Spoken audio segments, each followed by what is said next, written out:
इतना डर, इतनी बेचैनी के रात की नींद उड़ जाए पाकिस्तान की। और अभी तो भारत ने कुछ जाके पाकिस्तान के अंदर किया भी नहीं या कुछ कर दिया है, ये आपको बताने जा रहा हूं। क्योंकि रात होती है सोने के लिए, पर ये तो बौखला गए हैं। रात को 2 बजे इनके मंत्री क्या पागलपन कर रहे हैं।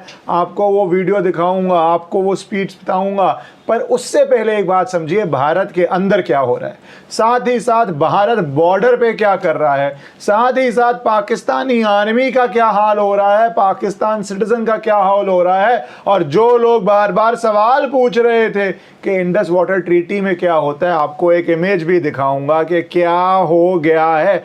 मैन में लाए, satellite does not lie. Satellite क्यों नहीं लाई करती? क्योंकि वो कैप्चर कर लेती है।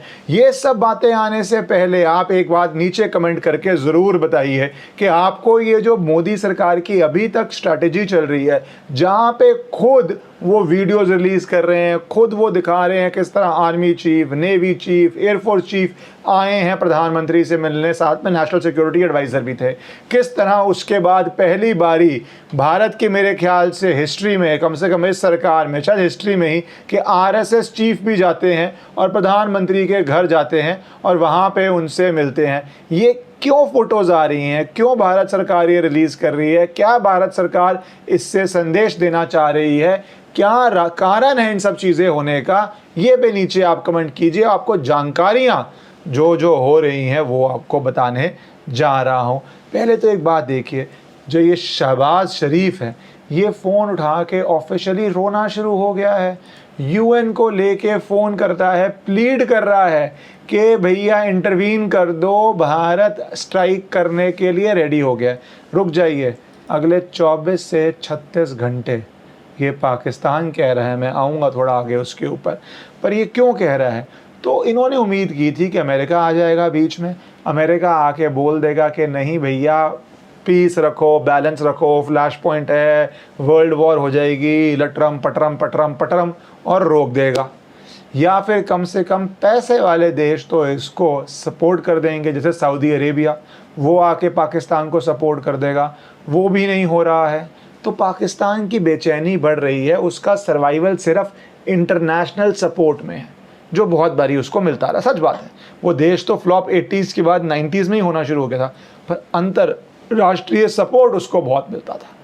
अब मोदी सरकार की नीतियां, और फ्रैंकली देखो, एक ऑनेस्ट बात है, डोनाल्ड ट्रंप की भी नेचर है, वो बोलता है मुझे कुछ करना ही नहीं किसी और देश से, मुझे तो अपने देश का धंधो करना है, मुझे धंधा करना है, मुझे व्यापार करना है। ही इज़ नॉट बॉदर्ड कोई देश क्या करता है। उसने बहुत साफ बोल दिया कि मेरे सैनिक किसी नई वॉर में नहीं जाएंगे, किसी वॉर का हिस्सा नहीं बनेंगे, मैंने कोई वॉर करनी नहीं है। तो उसने तो एक तरह से हाथ खड़े कर दिए। उसके हाथ खड़े करते करते पाकिस्तान ज़मीन पे बैठ गया है, उसकी प्रॉब्लम शुरू हो गया है। अच्छा, आपको एक और बता दूँ, आज बड़ी डेवलपमेंट हुई भारत में कि नया पूरा नेशनल सिक्योरिटी एडवाइजरी बोर्ड बन गया है, चेंज हो गया है।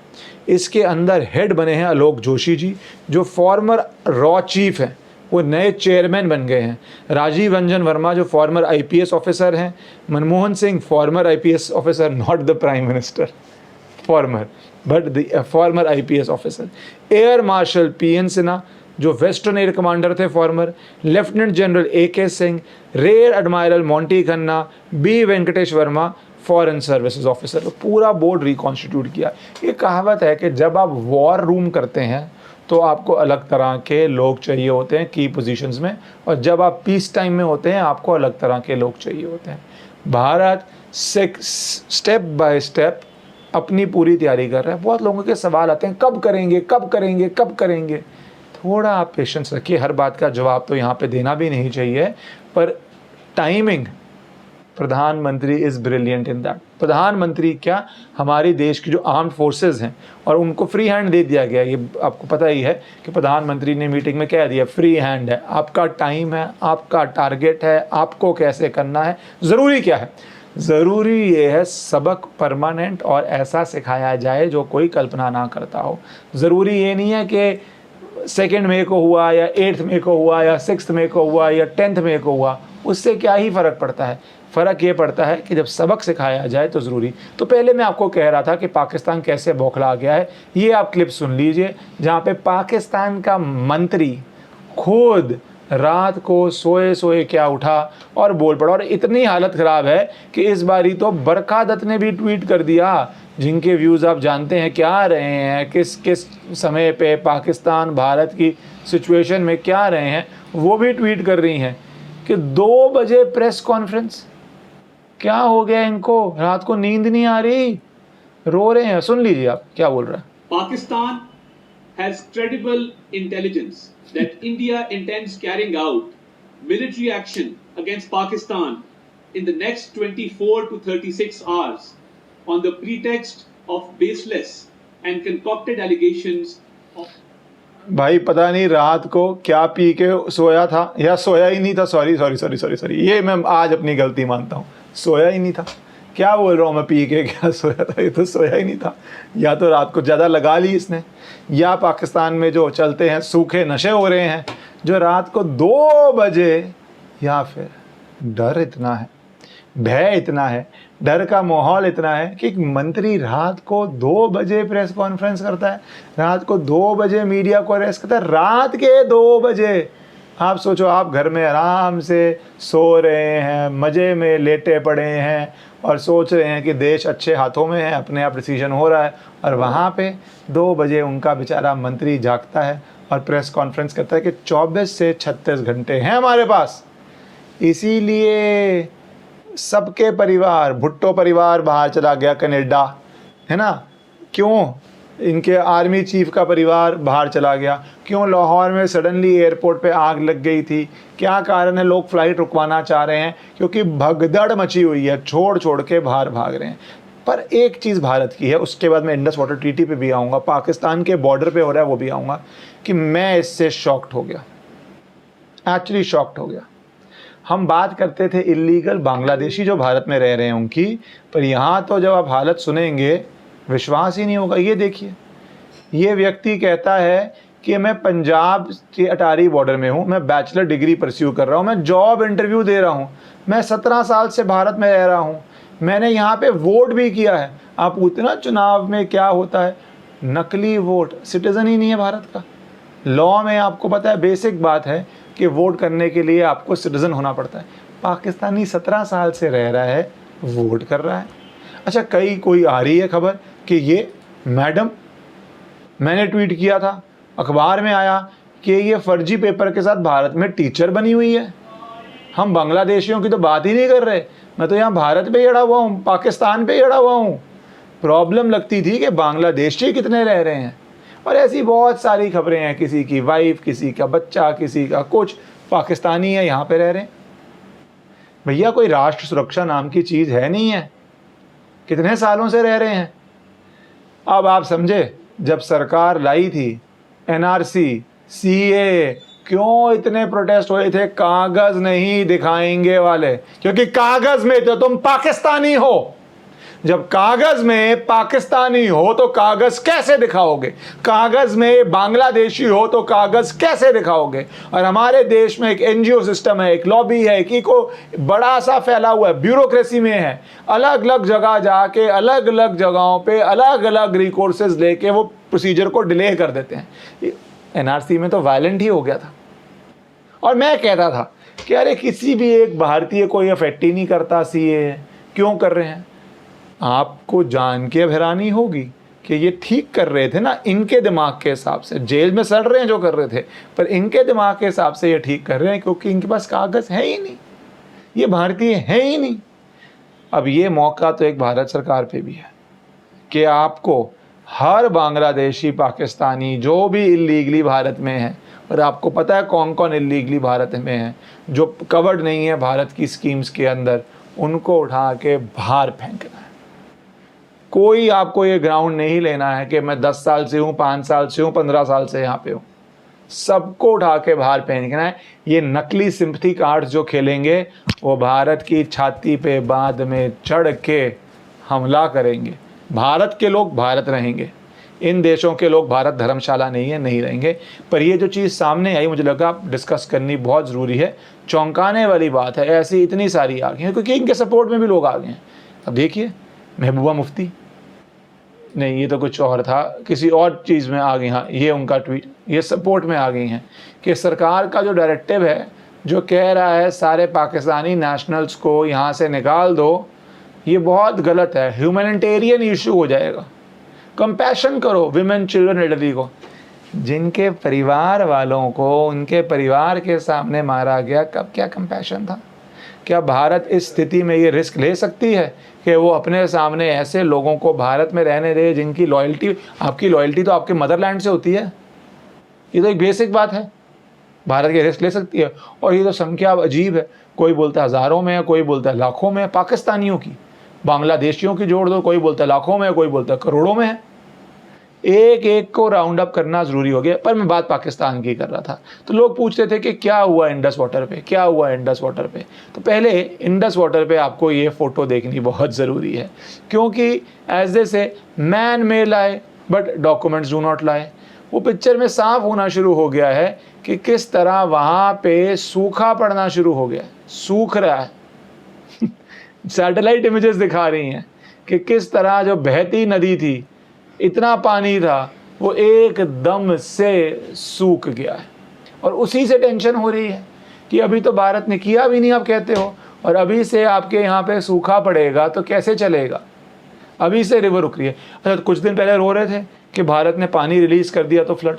पानी नल का भारत के हाथ में, खोले तब रोते हो फ्लड आ गया, ना खोले तब रोते हो सूखा। और सूखे से क्या है, जब रिवर हट जाती है तो वहाँ पे आर्मी के चेक पोस्ट भी नहीं है। भारत की सेनाओं के लिए क्रॉस करना भी बहुत इजी हो जाता है, बहुत इजी हो जाता है। आप जानते हो हिस्टोरिकली ही रिवर पूरी फ्लो में हो तो क्रॉस करना अलग होता है, और रिवर कम फ्लो में हो तो क्रॉस करना बहुत इजी होता है। तो यहाँ पे वो जो बहुत इजी वाला क्रॉस करने की बात हो रही है। साथ ही साथ मल्टीपल ऑपरेशंस चल रहे हैं। कुछ ऑपरेशंस भारत के अंदर भी चल रहे हैं, पाकिस्तान वाले ऑपरेशंस पे आऊँगा, पर आपको पता होना चाहिए असम में एक एमएलए को पकड़ा गया जो पाकिस्तान का पक्ष ले रहा था। अहमदाबाद में 6500 suspected Bangladeshi immigrants, mostly Muslims को पकड़ा। 450 में से जो डिटेन्ड है कंफर्म्ड हो गए हैं बांग्लादेशी। तो पूरी स्पीड चल रही है। आप कहेंगे कि पहले भी होना चाहिए था, पर आपको पता है भारत में कितने इकोसिस्टम्स हैं। अब हो रहा है, यही अच्छी बात है। अब हो रहा है तो एंड तक हो, एंड तक। भारत के अंदर खतरा नहीं होना चाहिए, एंड तक law and order, national security को नंबर 1 पैरामीटर मानते हुए एंड तक होना चाहिए। भाई अब एक अच्छी न्यूज़ भी आ गई साथ साथ, जो कनाडा गए हैं ना भुट्टो परिवार, और ये जो हर समय एंटी इंडिया प्रोपेगेंडा करता था, अपना चुनाव हार गया है। पार्टी वाइप आउट हो गई है जो कनाडा के अंदर चुनाव हुआ था। वर्ल्ड का क्या व्यू है, क्योंकि वर्ल्ड, पाकिस्तान सिर्फ वर्ल्ड पे सर्वाइव कर रहा है। वर्ल्ड का व्यू ये है कि वर्ल्ड इंडिया में वापस निवेश कर रहा है। कितना अजीब है इकोनॉमिक्स। आप सोचेंगे कि इंडिया एक्शन लेने जा रहा है, वर्ल्ड भागेगा इंडिया से दूर, वर्ल्ड और पैसा डालने आ रहा है। तो ये शायद वर्ल्ड कह रहा था कि इंडिया को बहुत पहले ही एक्शन ले लेना चाहिए था। इतनी देर से जो भारत एक्शन नहीं ले रहा था, वही प्रॉब्लम हो रहा था। तो वर्ल्ड तो एक साथ आ गया है, एक्शन लो, ख़त्म करो, ये सरदर्दी को गायब करो। ये सरदर्दी कब तक चलती रहेगी? इस सरदर्दी से काम नहीं बनेगा। और एक आपके दिमाग में होना चाहिए, आज वो जो पूरा समर्थन कर रहा था और बकवास कर रहा था शाहिद अफरीदी, उसका यूट्यूब अकाउंट भारत में बंद हो गया। शाहिद अफरीदी बकवास क्यों कर रहा था पता है आपको? क्योंकि उसका अपना सागा चचेरा भाई को भगा भगा के, दौड़ा के भारत की सिक्योरिटी फोर्सेस ने ख़त्म कर दिया था। भारत में आतंक करने आया था। ऐसे परिवार से है अफरीदी, और उसको किस तरह भगा के, दौड़ा के हमारी सिक्योरिटी फोर्सेस ने उसका हिसाब बराबर कर दिया, ये आपको पता होना चाहिए। तभी से पगला गया था। मैं बोल रहा, एक रात को 2 बजे प्रेस कॉन्फ्रेंस कर रहा है, शाहिद अफरीदी हीरो बन रहा है बैठ के वहाँ पे। तुम्हारे पास फ़ोटो हैं, तुम ट्वीट कर रहे हो चाय का कप पकड़ के, तुम्हें खुद पता है कि तुम चाय का कप पकड़ने की बातें कर रहे हो। भारत की फ़ोटो है कि तुम किस तरह सरेंडर करे हुए थे, रोए हुए थे। एक चाय का कप करी जाते हो। पूरा तुम्हारा देश आधा हो गया, जो बचा है वो पाकिस्तान ख़त्म होने जा रहा है। पर ये मानसिकता है, क्योंकि मैं बोल रहा हूँ ये एक हम ऐसी चेंज में आ गए हैं कि आज के बाद कोई अगर पाकिस्तानी आर्टिस्ट का सपोर्ट करेगा तो आपको पता होना चाहिए अफरीदी का भाई, चचेरा भाई, चाचे का लड़का किस तरह यहाँ पे टेरर करने आया था, क्यों वो पगला रहा है, उसके बाद शोएब अख्तर क्यों पागल हो रहा है, क्यों रात को 2 बजे ये इनके मंत्री प्रेस कॉन्फ्रेंसेस कर रहे हैं, स्पीचेस दे रहे हैं, क्यों शहबाज शरीफ यूएन जाके रो रहा है कि भैया यूएस बचा लो बचा लो बचा लो, थोड़ा तो समझौता पे करवाने पे आ जाओ। क्यों इनकी हालत इतनी ख़राब है कि बेनज़ीर भुट्टो की, सॉरी भुट्टो तो चली रही, उसकी जो बेनज़ीर भुट्टो का जो भी आजकल नया येल्पिंग पपी है, वो डॉग भी नहीं है, पपी है, वो जो येल्पिंग पपी है वो क्यों उसके साथ जो उसके परिवार के लोग हैं वो क्यों बाहर जा रहे हैं, ये सब कारण है। और इधर स्टेप बाय स्टेप देखो, भारत के पास एडवांटेज है मिलिट्री का, मैन पावर का, और मनी में तो कंपैरिजन ही नहीं है। कई लोगों का कहना है भारत को आराम से 10 दिन 15 दिन 20 दिन थका के मारना चाहिए, थका के। कभी उनको खबर आएगी कराची आ रहे हैं, वहाँ पे फोकस होगा, कभी लाहौर, कभी इस्लामाबाद, कभी पीओके, कभी राजस्थान, गुजरात, कहाँ के बॉर्डर से घुस जाएंगे, उनको ये टेंशन होने दो, पैसे खर्चने दो, मूवमेंट करने दो, फ्यूल, एम्यूनेशन, लॉजिस्टिक, फूड, सबके बम्बू जान दो और फिर समय मारो। दूसरी तरफ उनका डर 24 से 36 घंटे, उनको डर है 24 से 36 घंटे।